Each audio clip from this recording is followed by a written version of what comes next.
ভুলের জন্য জাতির কাছে আমরা এই ভুল করেছি প্রকাশ করেই আমরা জাতির কাছে ভুলগুলো শুধরাবার পথ দেখাবো। প্রকৃত অর্থেই যদি আমরা যে ভুল করে থাকি আমরা ক্ষমা চাইবো না, এ ধরনের গোঁড়ামি আমাদের ভিতরে কাজ করে না। আওয়ামী লীগ নেতৃত্ব তাদের উচিত অতীত অন্যায়টা স্বীকার করে নিয়ে সামনে এগোনোর পথ খুঁজে বের করা। যারা দেশে ভেতরে আছেন তাদের হাতেই দলের দায়িত্ব, নেতৃত্ব দেওয়া। দল রাজনীতি করবে কিনা, রাজনীতি করবে না, সেটা তো নির্ধারণ করবে জনগণ। আমি একটা রাজনৈতিক দল হিসেবে তো সেই নির্ধারণ করতে পারি না। দেখছিলেন প্রধান শিরোনাম, রাতের সময় সঙ্গে আছি আমি সজল মিত্র রিচার্ড। এবার অন্যান্য শীর্ষ সংবাদ।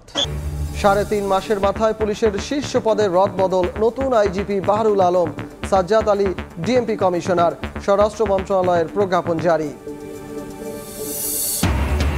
সরবরাহ চেইন সংকটে কমছে না নিত্যপণ্যের দাম, টিসিবির আলু বিক্রি কার্যক্রম উদ্বোধন করে বাণিজ্য উপদেষ্টা। কোন দেশের সঙ্গে বাণিজ্য নিয়ে টানাপোড়েন নেই।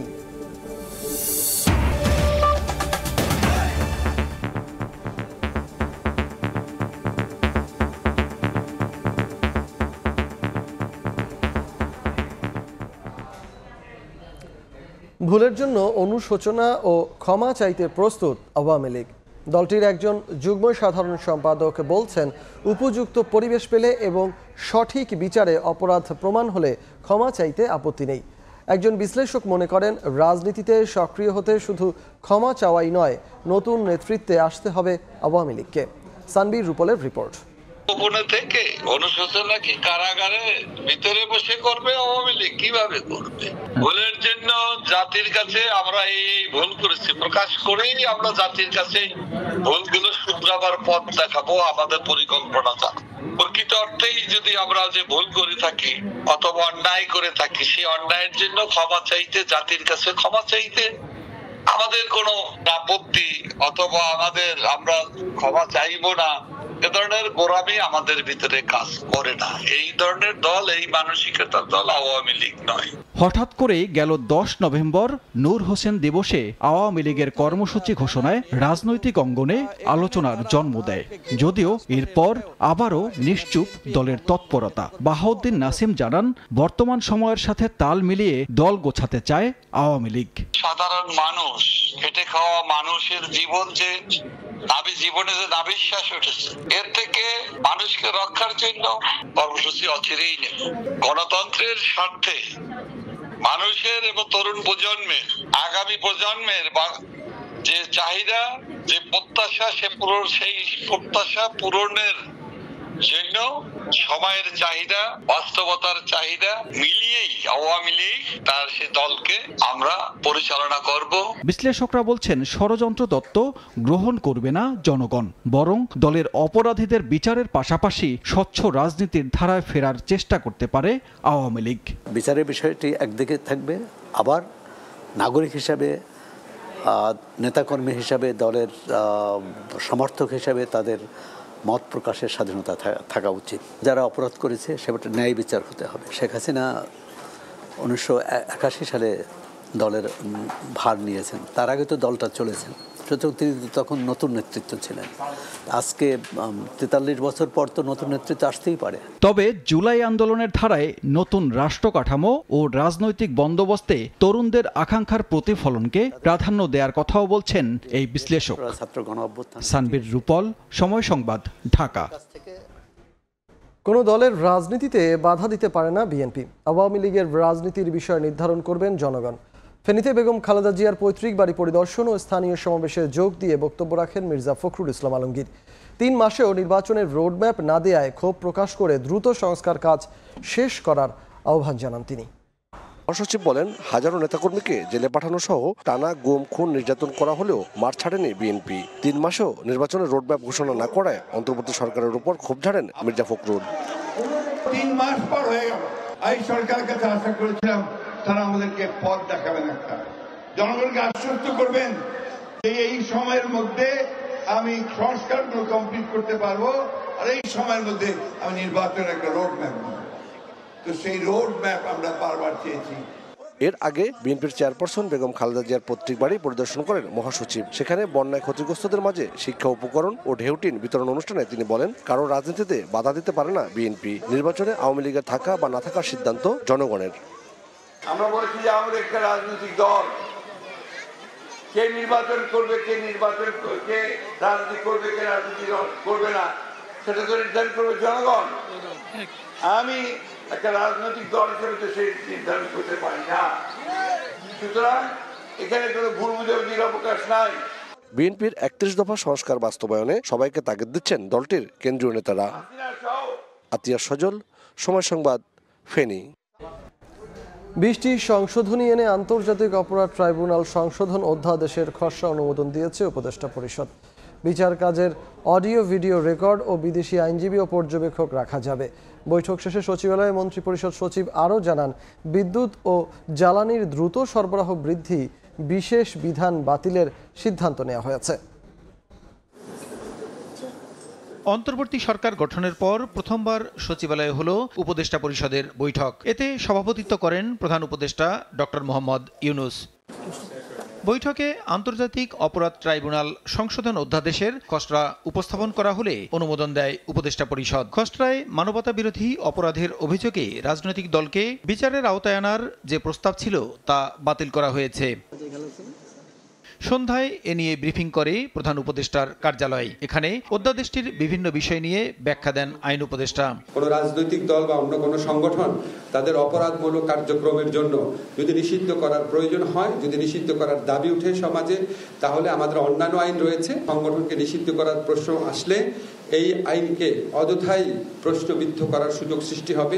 আমরা সেই সুযোগ দিতে চাই না। ক্রাইম এগেইনস্ট হিউম্যানিটি, এটার ডেফিনেশন, জেনোসাইডের ডেফিনেশন, এটা আমরা রোম স্ট্যাটিউট অবলম্বনে করেছি। যে রোম স্ট্যাটিউটে বাংলাদেশ পক্ষ রাষ্ট্র হয়েছে, এই আইনে যারা অভিযুক্ত পক্ষ আছে তাদেরকে প্রসিকিউশনের সমান সুযোগ দেওয়া হয়েছে। তিনি আরো জানান, আদালত চাইলে বিচার কার্যক্রমের অডিও এবং ভিডিও রেকর্ড করতে পারবেন। বিচার কাজে বিদেশি আইনজীবী নিয়োগ ও বিদেশি পর্যবেক্ষক রাখা যাবে। ট্রাইব্যুনাল ওনারা ইচ্ছা করলে এই বিচার কার্যটা অডিও ভিজুয়াল রেকর্ডিং করতে পারেন, এবং ওনারা যদি মনে করেন যে এটা প্রচার করা দরকার বা কোনো অংশ প্রচার করা দরকার, সেটা প্রচার করবেন। আন্তর্জাতিক বা দেশীয় হিউম্যান রাইটস অর্গানাইজেশন যে চায় এই বিচার শুদ্ধভাবে হচ্ছে কিনা, গ্রহণযোগ্যভাবে হচ্ছে কিনা, ওনারা কোনো উপস্থিত থেকে এটা মনিটরিংয়ের কাজ করতে পারে, অবজার্ভ করতে পারে। উপদেষ্টা পরিষদে বিদ্যুৎ ও জ্বালানির দ্রুত সরবরাহ বৃদ্ধি বিশেষ বিধান আইন 2010 বাতিলের সিদ্ধান্ত নেওয়া হয়। বিদ্যুৎ ও জ্বালানির দ্রুত সরবরাহ বৃদ্ধি বিশেষ বিধান আইন 2010 সেটা রহিত করার একটা প্রস্তাব ছিল, আলাপ আলোচনার পরে সেটিও গৃহীত হয়েছে। উপদেষ্টা পরিষদের বৈঠকে মুজিব বর্ষ উপলক্ষে চলতি অর্থ বছরের বরাদ্দ বাতিল করা হয় এবং আলোচনা করা হয় শ্রম পরিস্থিতি নিয়ে। অন্যদিকে আন্তর্জাতিক অভিবাসী দিবস এবং জাতীয় প্রবাসী দিবস 18 ডিসেম্বর একই দিনে উদযাপনের সিদ্ধান্ত নেওয়া হয়। মাননীয় প্রধান উপদেষ্টা প্রসূন আশিস, সময় সংবাদ, ঢাকা। জনভোগান্তি সৃষ্টি ও কোনো ধরনের উস্কানিতে পা দিয়ে আন্দোলনে না জড়িয়ে দাবি দেওয়া নিয়ে সরকারের সঙ্গে আলোচনা করতে অনুরোধ জানিয়েছেন উপদেষ্টা মাহফুজ আলম। এদিকে আইন শৃঙ্খলা পরিস্থিতির উন্নতির লক্ষ্যে পুলিশের শীর্ষ পদে রদবদল আনা হয়েছে বলেও বুধবার প্রেস ব্রিফিংয়ে জানিয়েছেন আরেক উপদেষ্টা আসিফ মাহমুদ। সার্ভিস একাডেমিতে চলমান বিক্ষোভগুলোতে সরকারের ভূমিকা নিয়ে জানতে চান সাংবাদিকরা। জবাবে এটিকে দুঃখজনক উল্লেখ করে দুই উপদেষ্টা পরামর্শ দিলেন কোনো উস্কানিতে পা না দিয়ে সরকারের সঙ্গে আলোচনা করতে। পাথর ছুঁড়ে একটা বাচ্চার পর্যন্ত মাথা ফেটে গেছে, এ ধরনের দুঃখজনক ঘটনা ঘটেছে এবং আজকেও ঢাকা কলেজ এবং সিটি কলেজের মধ্যে সংঘর্ষ হয়েছে। এখন আমরা স্পষ্ট না যে কি বিষয় নিয়ে তাদের মধ্যে সংঘর্ষ হয়েছে, এবং এই অঞ্চলটাতে আমরা প্রায় এই ধরনের ঘটনা দেখে থাকি। উস্কানি অথবা এক ধরনের যে নেগেটিভ এনার্জি আছে ওগুলো না করে বরং আপনারা সরকারের সাথে প্রপার চ্যানেলে আসেন, কথা বলেন, এবং সরকার আপনাদেরকে শুনতে ইচ্ছুক এবং আপনারা সমাধানের দিকে এগিয়ে যান। এদিকে আইন শৃঙ্খলা পরিস্থিতি নিয়ে উদ্বেগের মাঝেই রদবদল হলো পুলিশের শীর্ষ পদে। আইজিপি করা হয়েছে বাহারুল আলমকে আর ডিএমপির কমিশনার সাজ্জাদ আলী। চলমান পরিস্থিতির উন্নতি করতেই এমন পদক্ষেপ বলে জানান উপদেষ্টা আসিফ মাহমুদ। দেশের যে আইন শৃঙ্খলা, জননিরাপত্তা, এই বিষয়গুলো আরো জোরদার করার জন্য পুলিশে এই পরিবর্তনটা সরকার এনেছে, এবং এছাড়াও প্রশাসন সহ আরো বিভিন্ন জায়গায় যেখানে স্থবিরতা নিয়ে প্রশ্ন উঠছে বিভিন্ন জায়গায়, সেক্ষেত্রেও সরকার আরো কিছু পরিবর্তন নিয়ে আসবে। যেসব পোশাক কারখানা চালানোর মতো সক্ষমতা মালিকের নেই সেগুলোর শ্রমিকদের বেতন ভাতা পরিশোধ করে সরকার কারখানাগুলো বন্ধের সিদ্ধান্ত নিতে যাচ্ছে বলেও জানান উপদেষ্টা আসিফ মাহমুদ। তাজওয়ার মাহমিদ, সময় সংবাদ, ঢাকা। জুলাই গণ অভ্যুত্থানে অনেক সাংবাদিক সাহসী ভূমিকা রাখলেও 16 বছরের ফ্যাসিবাদের পেছনেও কাজ করেছে কিছু সাংবাদিক। এমন মন্তব্য করে প্রধান উপদেষ্টার প্রেস সচিব শফিকুল আলম বলেন, কারা কিভাবে স্বৈরাচারকে সমর্থন দিয়ে গেছে তা খতিয়ে দেখা হবে। দুপুরে জাতীয় প্রেস ক্লাবে ফ্যাসিবাদ মুক্ত গণমাধ্যম চাইয়ের আয়োজনে আলোচনা সভায় একথা বলেন তিনি। প্রেস সচিব বলেন, যারা 14, 18 ও 24-এর নির্বাচনকে সাপোর্ট দিয়েছে, কার কি ভূমিকা ছিল সেগুলো খুঁজে বের করা হবে। অনুষ্ঠানে গণমাধ্যম সংস্কারে 8টি প্রস্তাব তুলে ধরেন আয়োজকরা।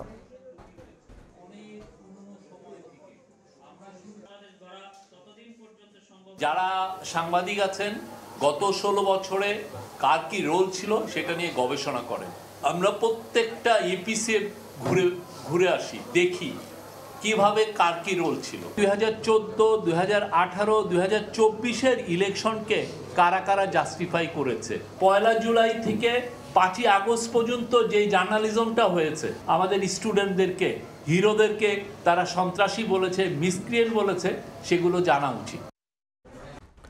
নির্বাচন কমিশনের আইন ও বিধানে দুর্বলতা আছে বলে মন্তব্য করেছেন নির্বাচন ব্যবস্থা সংস্কার কমিশনের প্রধান ডক্টর বদিউল আলম মজুমদার। ইসি সচিব শফিউল আজিম বলেন, নির্বাচন কমিশনের কাজে যাতে কেউ হস্তক্ষেপ করতে না পারে সে ব্যাপারে প্রয়োজনীয় সংস্কার করতে হবে। এদিকে দুপুরে নির্বাচন ব্যবস্থা সংস্কার কমিশনের সঙ্গে সংলাপ শেষে সাবেক সিইসি বিচারপতি আব্দুর রৌফ সাংবাদিকদের বলেন, নির্বাচন ব্যবস্থা পুনরুদ্ধারে বন্ধ করতে হবে মনোনয়ন বাণিজ্য। শেখ হাসিনা সরকার পতনের পর থেকেই দাবি ওঠে আওয়াল কমিশন বিলুপ্তি ও দেশের নির্বাচন ব্যবস্থা সংস্কারের। এরপর গঠন করা হয় নির্বাচন ব্যবস্থা সংস্কার কমিশন।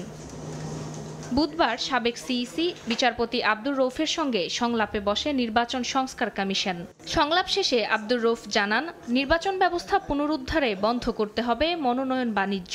এখনই নির্বাচনে মার্কিন পদ্ধতি আনার দরকার নেই বলেও মন্তব্য করেন তিনি। টেকনিক্যাল দিকগুলো নিয়ে আমরা কথা বলেছি। আমি আরও কথা দিয়েছি যে যদি দরকার লাগে আবার ডাকবেন, আবার আসবো, তবু আপনারা দেশকে বাঁচানোর চেষ্টা করেন। নমিনেশন প্রথা যদি বন্ধ করা না যায় তাহলে কোনো সুষ্ঠু নির্বাচন করা সম্ভব হবে না। এর আগে ইসি সচিবালয়ে নির্বাচন কর্মকর্তাদের সঙ্গে বৈঠকে বসে নির্বাচন সংস্কার কমিশন। বৈঠক শেষে সংস্কার কমিশনের প্রধান বদিউল আলম মজুমদার বলেন, নির্বাচন কমিশনের আইন ও বিধানে অনেক দুর্বলতা আছে।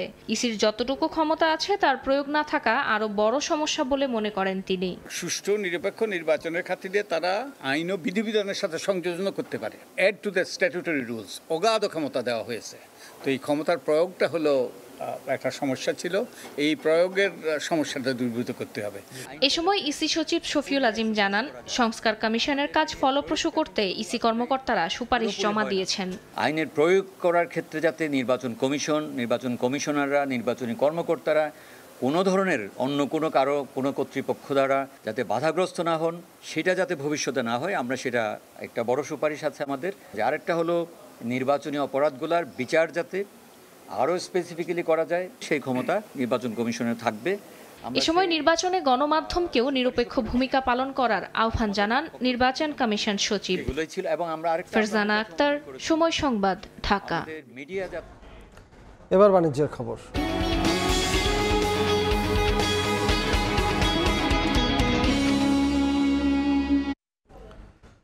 সরবরাহ ব্যবস্থাপনায় দুর্বলতার কারণে বাজারে পণ্যের দাম কমছে না বলে মনে করেন বাণিজ্য উপদেষ্টা শেখ বশির উদ্দিন। জানান, সরবরাহ বাড়ানোর জন্য সব ধরনের চেষ্টা করছে সরকার। সকালে রাজধানীর কারওয়ান বাজারে 40 টাকা কেজি দরে টিসিবির আলু বিক্রি কার্যক্রম উদ্বোধন অনুষ্ঠানে তিনি এসব কথা বলেন। তিনি আরও জানান, বাংলাদেশের সাথে কোনো দেশেরই বাণিজ্য নিয়ে টানাপোড়েন নেই। প্রয়োজনে সব দেশ থেকেই আমদানি করা হবে। কেজি প্রতি 40 টাকায় আলুসহ আরও 4টি নিত্যপণ্য কিনতে ট্রাকের সামনে দীর্ঘ সময় ধরে লম্বা লাইনে অপেক্ষা করছেন ক্রেতারা। বুধবার থেকে নভেম্বর মাসের পণ্য বিক্রি কার্যক্রম শুরু করেছে সরকারি বিপণন সংস্থা টিসিবি। আগে তো চাল, ডাল, তেল দিত, আজকেও পাইছি আর বাত্তি ডালুরা পাইছি। 2 ঘন্টা ধরে লাইন দাঁড়ায় রয়েছি, আরো 1 ঘন্টা লাগবে। বাজারে যদি একটু কম দাম হইতো আমগো আরো একটু সুবিধা হইতো। বুধবার সকালে টিসিবির আলু বিক্রির কার্যক্রমের উদ্বোধন করেন বাণিজ্য উপদেষ্টা শেখ বশির উদ্দিন। এ সময় তিনি জানান, ভোক্তাদের স্বস্তি দিতে কাজ করছে সরকার। এই মূল্যস্ফীতি বেসিক্যালি সরবরাহ ব্যবস্থায় সরবরাহ কেন্দ্রিক। সো আমাদের এই সরবরাহ ব্যবস্থাকে উন্নত করার জন্য আমরা রাত দিন কাজ করছি। বাংলাদেশের সঙ্গে কোনো দেশেরই বাণিজ্য নিয়ে টানাপোড়েন নেই উল্লেখ করে বাণিজ্য উপদেষ্টা বলেন, বাজার স্থিতিশীল রাখতে আশেপাশে সব দেশ থেকেই পণ্য আমদানি করা হবে। আমার কাছে Bharat, Pakistan, China is no issue. আমি সবাইকে সংযুক্ত করতে চাই। সরবরাহ বেড়ে দাম না কমা পর্যন্ত টিসিবি আলু বিক্রি কার্যক্রম অব্যাহত রাখবে বলেও জানানো হয়। ফরহাদুর রহমান, সময় সংবাদ, ঢাকা। দেখছেন রাতের সময়। সবাই মিলে সাপোর্ট করলে সাফ চ্যাম্পিয়নশিপের মতো সফলতা বারবার আসবে। শুধু তাই নয়, এমন মনোভাবে উন্নয়ন সম্ভব সামগ্রিক ক্রীড়াঙ্গনেও। বিসিবি প্রতিশ্রুত অর্থ পুরস্কার পেয়ে এমন মন্তব্য করেছেন বাংলাদেশ নারী ফুটবল দলের অধিনায়ক সাবিনা খাতুন। এদিকে ক্রিকেট বোর্ড সভাপতির প্রত্যাশা, নতুন পরিকল্পনায় এমন আরও সফলতা উপহার দেবেন সাবিনারা। প্রথমবার বাংলাদেশ নারী ফুটবল দল সাফ চ্যাম্পিয়নশিপ জেতার পর সবার আগে সেই আনন্দ ভাগ করে নিয়েছিল বিসিবি। এবারও হয়নি ব্যতিক্রম। চ্যাম্পিয়নদের জন্য প্রতিশ্রুত অর্থ দ্রুতই বুঝিয়ে দিল বাংলাদেশ ক্রিকেট বোর্ড। ফুটবল কিংবা ক্রিকেট, ক্রীড়াঙ্গনের যে কোনো ইভেন্টে লাল সবুজের পতাকায় প্রতিনিধিত্ব করে বাংলাদেশ। বিশ্ব দরবার থেকে যখন সফলতা আসে, ওই নির্দিষ্ট স্পোর্টসের পাশাপাশি সম্মানিত হয় সবাই। সফলতার স্বীকৃতিতে পাশে থাকার যে সংস্কৃতি তৈরি হয়েছে তা বেশ ইতিবাচক দেখছেন বাংলাদেশ নারী ফুটবল দলের অধিনায়ক। সব দিক থেকে যখন সবাই সাপোর্ট করবে, উৎসাহ দিবে, দিন শেষে অবশ্যই এমন রেজাল্ট বারবারই আসবে দেশে। গেল কবছর ধরে ধারাবাহিকভাবে সফলতা উপহার দিচ্ছে বাংলাদেশ নারী ফুটবল দল। বয়সভিত্তিক আসরগুলো থেকে পাওয়া সফলতায় সাবিনারা এখন আরও পরিণত। বাফুফের নতুন পরিকল্পনায় সামনের দিনে এমন ধারাবাহিকতা অব্যাহত থাকবে বলে প্রত্যাশা বিসিবি সভাপতির। We want to be a part of it, and Bangladesh হিসেবে আমরা কতটা প্রাউড বানিয়েছেন আমাদের, শুধু আমাদের সবাইকে, পুরো দেশকে, যাতে তারা যেভাবে আমাদের একত্রিত করেছে, জন্য আমরা খুবই গর্বিত। সাফের শিরোপা ধরে রাখায় 20 লাখ টাকার অর্থ পুরস্কার দিল ক্রিকেট বোর্ড। এর আগে যুব ও ক্রীড়া মন্ত্রণালয়ের পক্ষ থেকে দেয়া হয় 1 কোটি টাকা। এছাড়াও বাফুফে ঘোষণা করেছে 1.5 কোটি টাকা পুরস্কার। এস এম ইকবাল, সময় সংবাদ, ঢাকা। এই ছিল রাতের সময়ের সঙ্গে থাকুন সময়ের।